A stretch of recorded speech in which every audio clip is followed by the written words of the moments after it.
يتحمل مسؤوليه. كان عندك سامي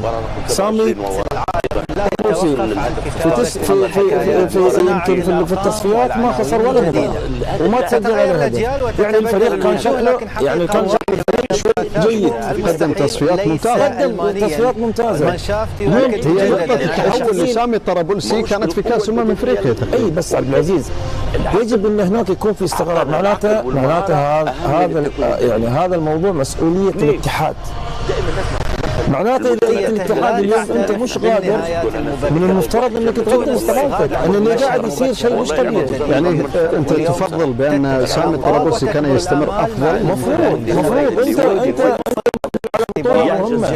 الجمهور ينتظر متعطش يشوف منتخبه. المنتخب اليوم يطلع بهذا الوضع. يعني تخيل الشوط الاولاني 0 والشوط الثاني 0 اصفار، ما عنده شيء. يعني تحس الفريق اقل من يتواضع. الفريق عادي جدا. يعني لا شفت مستوى، لا شفت كورتين على بعض، نقلتين على بعض، ما شفنا لا اطراف، لا شفنا وسط، ولا شفنا شيء. كأن الفريق قاعد يؤدي هذه البطولة كمشاركة. يعني اليوم انا اليوم كمشاهد لما شاهد منتخب تونس بهذا الوضع ازعل.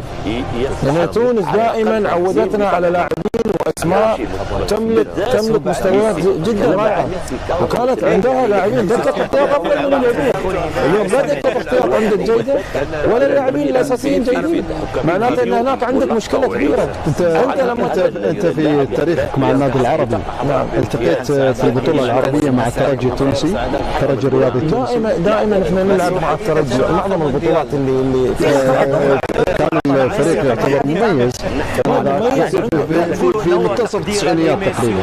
كان الانديه كلها جيده في تونس، مش الترجي فقط، كل الانديه ما شاء الله. كان الانديه تملك لاعبين، تملك اسماء.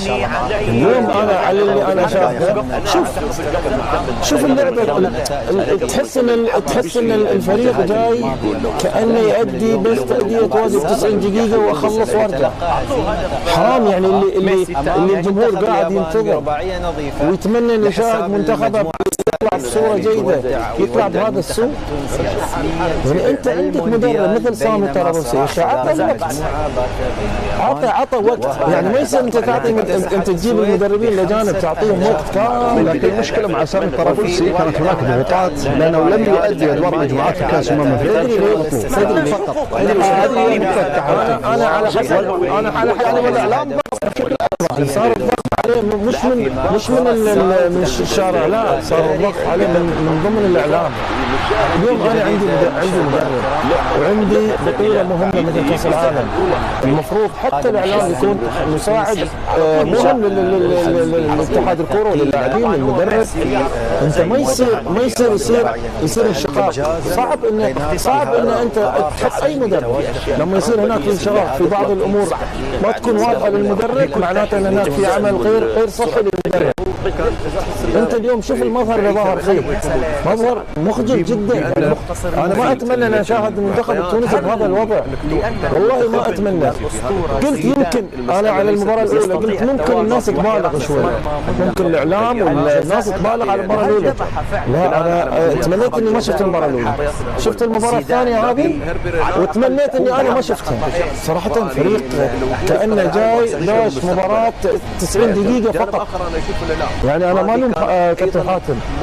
يعني لما انا اشوف منتخبي بهذا الوضع لا من حقه يقول اللي في خاطره وزياده. ليش؟ الحديث عن هيربي في الاهداف الثلاثه المسجله. المشكله في تونس يعني خلصت هو ممتاز في الامور ديت. يعني هو بيستخدم جسمه بشكل ممتاز، ولكن في الكوره ديت ما فيهاش اي شيء يعني طبيعيه. يعني فكان قرار صحيح من حكم المباراه.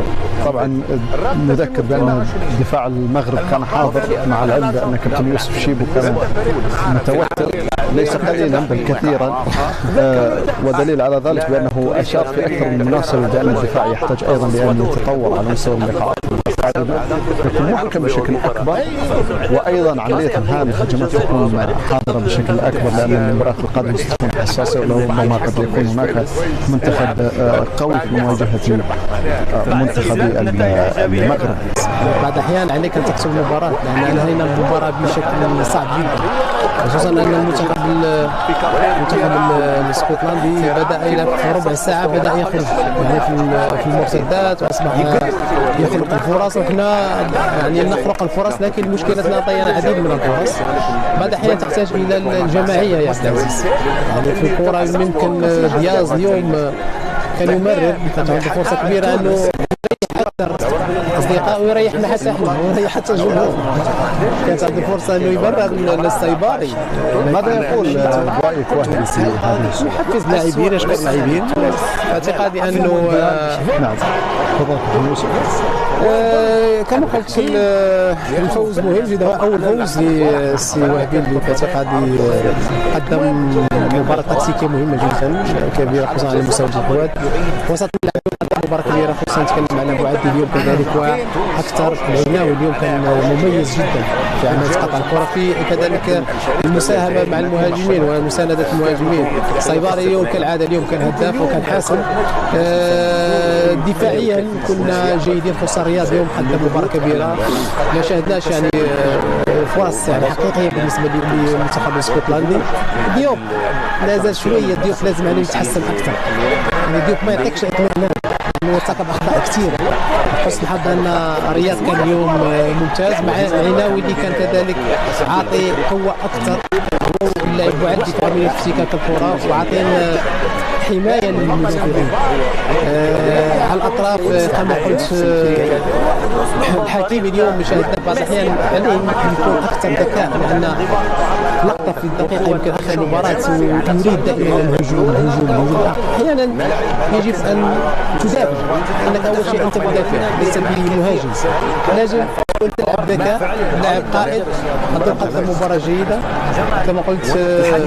المنافس كذلك كان مميز اليوم، كان افضل بكثير من مباراه ضد البرازيل، لكن علينا ان نتحسن في عمليه انهاء الفرص وعدم ضياع الفرص. مثل فرق اخرى، منتخبات اخرى يا عبد العزيز، يجب ان تستغل